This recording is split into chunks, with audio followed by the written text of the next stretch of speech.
Hey guys, welcome back. We are back at it again, and I wanted to talk about something today. I feel like the holidays are coming, so it's a great time to talk about stress in your body, and stress in your diet. So let's get started and talk about stress. We all have it. It is an epidemic. We are all so stressed out. It's horrible. I feel a little stressed out right now, actually. I got a long day, big day of stuff coming, and you get stressed out. There are two kinds of stress. I think that's really important to know that there's positive stress and there's negative stress. And stress is a normal reaction to exciting events like falling in love and getting a new job, buying a house, all these great things. But stress is also hardwired, like a hardwired survival technique built into your body as a means of protection. So it can also go the other way. When triggers arise, the sympathetic nervous system signals that fight or flight response. And that mobilizes you to take action to avoid danger. So it's like your body's automatic response. The issue is that your body doesn't know the difference between a bear chasing you or work-related anxiety. Your body's stress response is perfectly healthy when there's a real emergency, like a bear chasing you. But if your body is constantly getting stress signals for everyday issues like work-related anxiety, you're going to burn out over time. So let's talk about the stages of stress response. There are a couple stages to it, and it's actually really quite interesting. I really didn't get a chance to explore this until I got into my coaching career and really think about these three stages of stress. So the first one is the alarm stage, when your body goes into panic mode. Your sympathetic nervous system is activated to protect you from stress, and your brain triggers your adrenal glands. And you secrete hormones like cortisol and epinephrine, which is adrenaline. And the rest of your body is alerted to these symptoms, and it equips you with emergency fuel and energy to react in a panic. So that's like a bear chasing you. Your pulse, your blood pressure, blood sugars, blood fats, respiration, sweating, pupil dilation, everything goes up. So that's like that physical response that you get. Then there's the adaptive resistance stage. After the initial stress response, your body attempts to return to homeostasis, its stable state. But when your stress reactions are too strong or triggered too often, your body remains in that high alert. And as a result of constant stress, your body builds up resistance and tolerance to coexist with continuous stressors. This extended release of that stress hormone has an adverse effect on your body. It lowers your immunity defenses and it makes you more susceptible to illness. It can cause mood issues, anger and depression, lack of energy, sleep issues. Let me check my list here because I actually wrote them all down. Increased blood pressure, heart rate, higher cholesterol, risk of heart attack, ability to fight and recover from illness, due to lowered immunity, stomach cramps, nausea, reflux, I get all those, increased fat storage and disrupted hunger cues, loss of libido, lower sperm production in men, absent or irregular menstrual cycles in women, aches and pains in joint muscles, and lower bone density. And that's just the stuff that I took the time to list out. I'm sure there's more. And then there's the exhaustion stage. When the body continues to function in that weird state, we never fully return to that rest state, and your emergency resources get depleted and your body starts to shut down. That's like the final stage that represents your body's inability to cope with the continuous high demands of stress. And it's not normal to constantly feel like you're being chased by a bear all the time. So that's when you hit that exhaustion stage and you just kind of burn out and hit that bottom rock. So how can you break those destructive cycles of stress? Just as your sympathetic nervous system turns on the fight or flight response, your parasympathetic nervous system turns it off. This is what helps the body conserve energy and rest. The ability to go from fight or flight to rest and digest is critical for your well-being. Like, you have to do it. And unfortunately, the return to relaxation doesn't occur promptly for most people because we live in this fast-paced society where we're always running. I mean, right now I'm recording this and I have like back-to-back meetings later today. You know, you're going to be in that state all day long. So while we're all running around in panic mode from everyday worries, chronic stress, it's all disrupting the natural balance required for optimal health. And, you know, we're speeding up the aging process. We're making our body more susceptible to illness. So finding ways to activate the relaxation response is vital. And let's talk about how to do that. There are a lot of techniques to reduce stress. We know what they are, right? We know what they are. We do not do them, and we need to start doing them more often, or we're going to get in trouble. We can practice calming activities like meditation, light movement. We can organize our work and living spaces to be clutter-free, peaceful environments. Now, this one I can attest to because my office is always so cluttered, and I've been working on decluttering it, and I already feel 10 times better with the decluttering. You can plan your schedule and keep a daily or weekly planner. If you have stuff to check off, you don't have to keep it jumbled in your head. Prioritize your tasks and focus on one thing at a time. This is something I learned the hard way. I got injured at the gym very seriously because I was thinking of other stuff and I wasn't keeping on track and doing one thing at a time, and I wasn't paying attention. Delegate tasks whenever you feel like you're overwhelmed or that it's possible to delegate tasks. There is nothing wrong with calling a house cleaner to clean your house. There is nothing wrong with calling somebody to pick up your kids if you need to do that. So, let's talk about stress and diet. Stress refers to your body's response to challenges that it might face, right? And stressors, factors leading to stress, can include everything from work and physical activity to family life and relationships, major life events or changes. It can be physical stress, mental stress, or emotional stress. But perceived stress refers to the amount of stress that an individual feels he or she is under. So two people might have very different stress responses to the same thing. I might get more stressed out for switching a career than you would. You might be like, you know what? I really want to do this. I'm going to do it. And it's great. Very different stress responses. One person can really be faced with a stressful situation and be able to find ways to cope appropriately with the level of stress perceived, and one may not. Coping mechanisms, I'll never get that word right. Coping mechanisms are different for everyone and wide-ranging. But one thing that people turn to when faced with stress is food. Let me repeat that for you one more time. One thing that people turn to when they are faced with stress is food. Let that sink in for a minute. Food offers that momentary escape or an immediate pleasurable experience in the midst of an unpleasant state, right? It makes it an attractive option and quick fix to alleviate stress, right? You're stressed out, grab a cookie. Stress can be chronic or acute.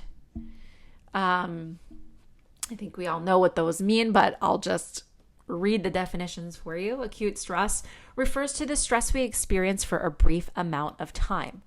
An example of this would be preparing for a big exam or presentation, running late for a meeting, being stuck in traffic. So that acute stress is likely to increase your drive to eat even if you're not hungry. Then there's chronic stress. I'll read the definition for that too. Chronic stress refers to stress that is experienced continuously over an expanded period of time, typically over the course of months. So, chronic stress takes a major toll on your health and creates pro-inflammatory state associated with a variety of chronic illnesses. and diseases, most notably obesity. There's also research that's shown that chronic stress affects the specific foods that are consumed. It alters the brain's response to highly palatable and packaged processed foods. That leads to an increased drive to seek out such foods, and then you fall into that eating pattern.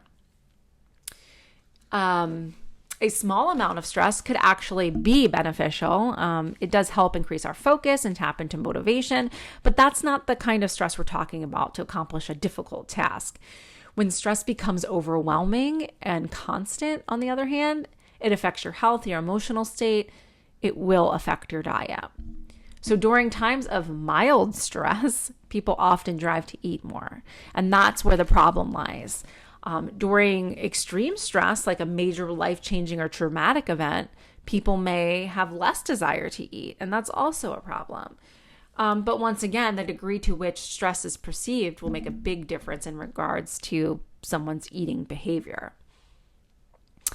Stress typically, I would say it typically affects the diet in two ways. It affects our behavior around food, driving what and how much we eat. And it creates the perfect scenario, unfortunately, for fat storage because of that, the hormones and the cortisol buildup. So let's talk a little bit about stress and food preferences. I know, have you ever noticed the types of food you crave when you're stressed out? For me, it's always carbs, always carbs. And stress has a major factor on the type of food that you tend to seek out when you're stressed out. You're more likely to choose comforting foods or snacks, pasta, cakes, cookies, ice cream. You're not going to look to celery and asparagus for comfort foods. And what these foods have in common is that they're all considered highly palatable, high calorie, high fat, high sugar, whatever, items that are hard to turn down anytime. So how are you going to turn them down when you're stressed out? These high sugar foods produce a quick source of energy that your body needs when it's stressed out during that fight or flight. Those highly palatable foods too also lead to a release of dopamine, which is that feel-good hormone. And that's particularly attractive when you're stressed out. So over time, that may lead you to seek out that feeling more and more. And eventually you don't get the same reward when you consume that highly palatable sugar food.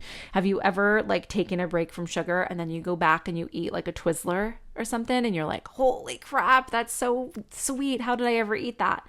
I used to eat icing out of the can. I remember that. I would just go and get a spoonful of it. And then I got off of all that sugar. I knew it was really bad for me. And I remember tasting it and texting my friend Ashley and being like, this tastes like garbage. I can taste the oil. Why does this taste so disgusting? Has it always been this disgusting? And then I remember going back sort of on a sugar bender more recently and then getting that icing again. And I'm like, oh, this doesn't taste as bad as maybe it was just a bad thing. And I was like, no, Maria, you're on a sugar bender right now. That's why. So, it creates this addictive, as I go down this black hole now, it creates this addictive and compulsive eating behaviors that can be difficult to control, and they don't seem as bad. So you need more and more sugar to get that dopamine. Anyway, that was down the rabbit hole there. Stress and body weight is also really, linked together. We know that stress is a main contributor to obesity, major risk factors, cardiovascular disease, diabetes. Stress is linked to all of these. In particular, increased weight around the belly. It's in so much research, every place you'll see it. And people under stress are naturally driven to eat more and likely to exceed their needs and their calorie intake. And being able to stop eating also becomes more difficult as the hormone response is affected by stress.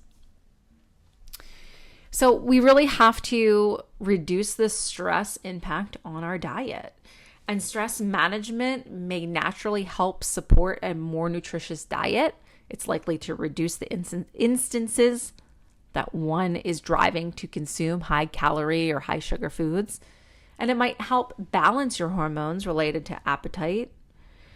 It may also lead to dietary changes, better dietary choices, eating a diet more in line with your caloric needs too. I mean, there's all kinds of benefits to reducing the stress, obviously, because you don't want to be stressed out. Incorporating mindfulness-based practices like meditation, yoga, breathing exercises, body scanning.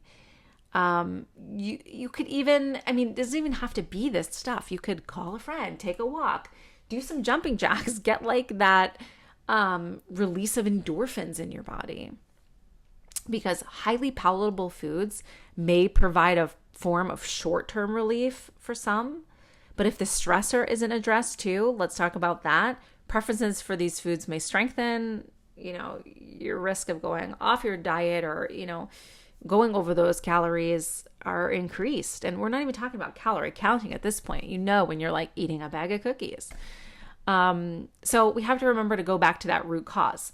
Determining how to alleviate stress can be difficult, but it's important for your health. It goes beyond your waistline.